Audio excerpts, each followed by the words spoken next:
Assalamualaikum warahmatullahi wabarakatuh. Apa kabar teman-teman? Baik-baik saja. Konten kali ini saya tetap masih mengulas tentang Mang Kusnadi yang viral, yang fenomenal di dunia per-YouTuban di Indonesia maupun di mancanegara.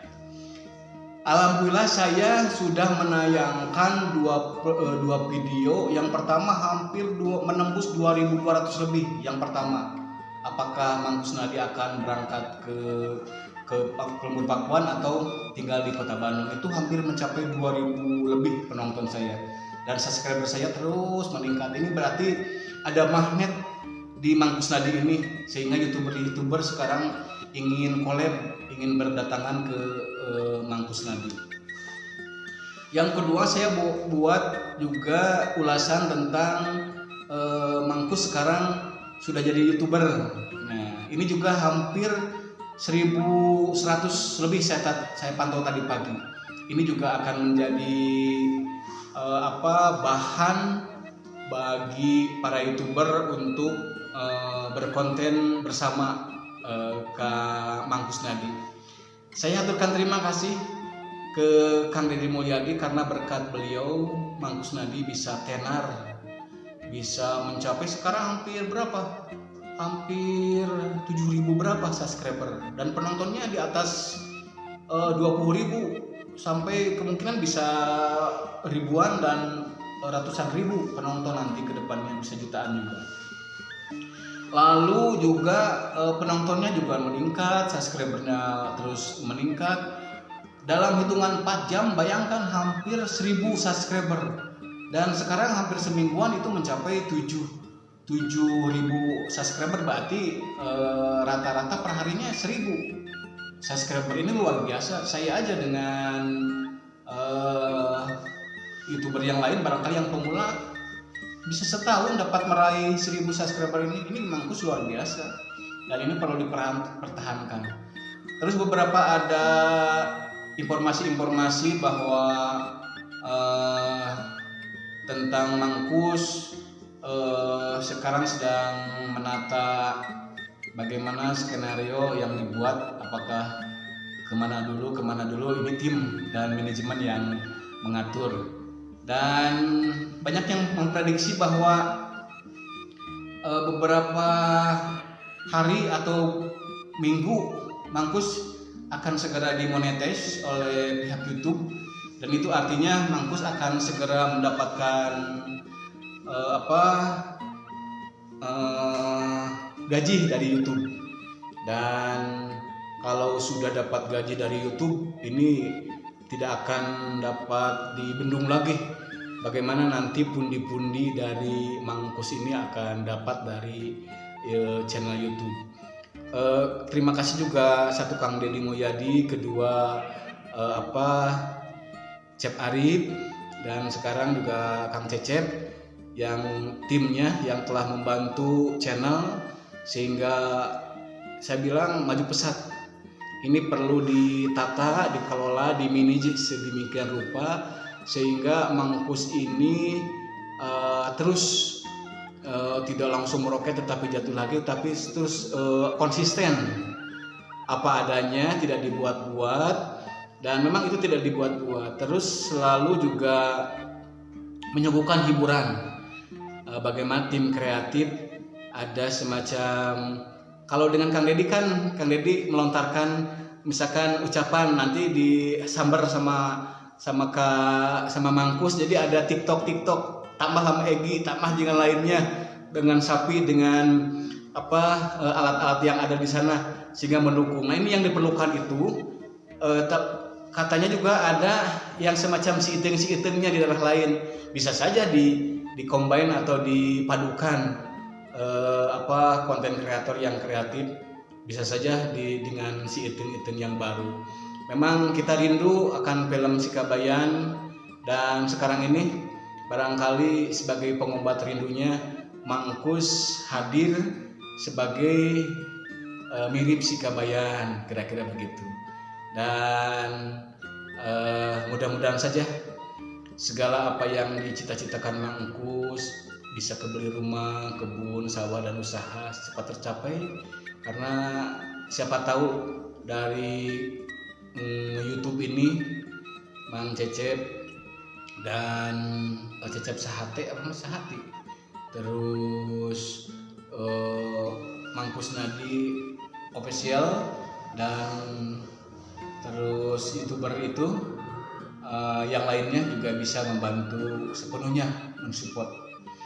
Dan saya kira yang kehambelan atau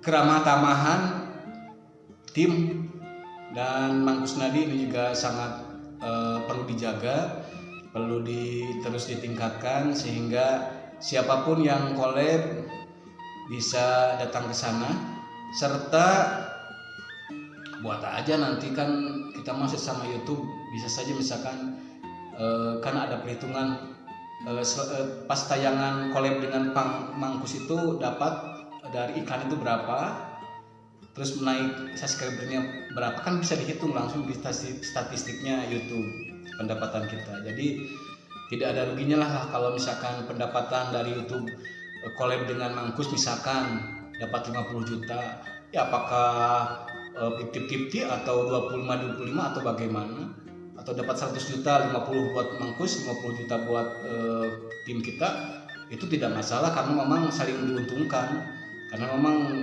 Mangkus ini adalah magnet bagi dunia per-YouTuban.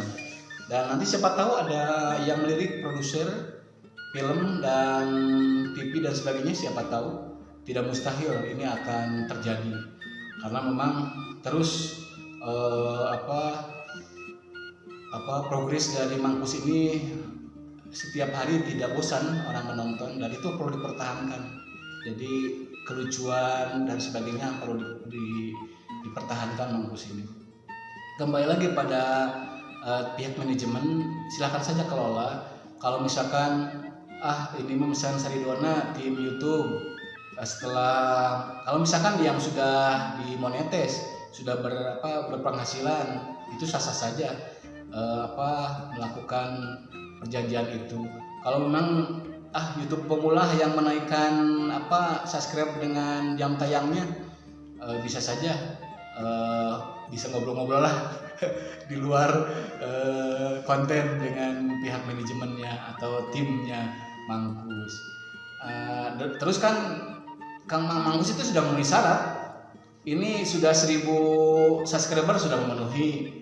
Nah, tinggal nanti 4000 jam tayangnya saya kira sebentar lagi, karena memang setiap video yang dilihat itu hampir di atas 20.000, bisa ratusan ribu penonton. Ini cepat, kalau 2-3 video atau 5 video saya kira cepat Mangkus dapat gaji dari YouTube.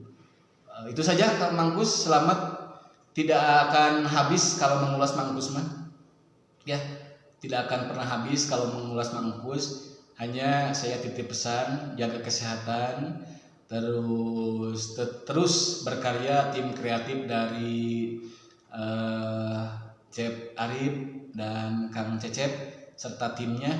Kelola, ini potensi, ini aset yang perlu kita dukung bersama, kita jaga bersama, karena selama masih orang mau melihat Mang Kusnadi sebagai orang yang menghibur, ini silakan kelola dengan baik dan selamat berkarya. Semoga semua tempat-tempat wisata, tempat-tempat yang asyik, tempat-tempat yang ini endorse dan sebagainya bisa dikeliling Jawa Barat. Siapa tahu nanti Pak Gubernur, Pak Bupati, Wali Kota, dan para menteri serta artis-artis bisa mengundang Mangkus, karena Mangkus ini adalah orang yang dulunya penjual coet yang bertemu dengan Kang Deddy, dibantu oleh Kang Deddy, dan sekali lagi kita harus mengucapkan terima kasih kepada Kang Deddy Mulyadi, karena ketemu beliau, Mang Kusnadi ketemu dengan Kang Deddy, ini membuahkan hasil yang baik. Kalau Mangkus tetap di Lembur Pakuan, saya kira tidak akan ada konten-konten yang lain bisa collab, kan bisa bisa apa berkarya sekarang ini. Jadi segala sesuatunya ambil hikmahnya karena Allah punya rencana lain tanpa kita memprediksi. Oke, itu saja yang dapat saya sampaikan. Terus berkarya buat youtuber yang ada di Indonesia maupun dunia, bahwa kita perlu kreatif yang bisa menghibur, menginformasikan kita kepada penonton, karena tanpa penonton kita bukan siapa-siapa. Terima kasih atas perhatiannya. Wassalamualaikum warahmatullahi wabarakatuh.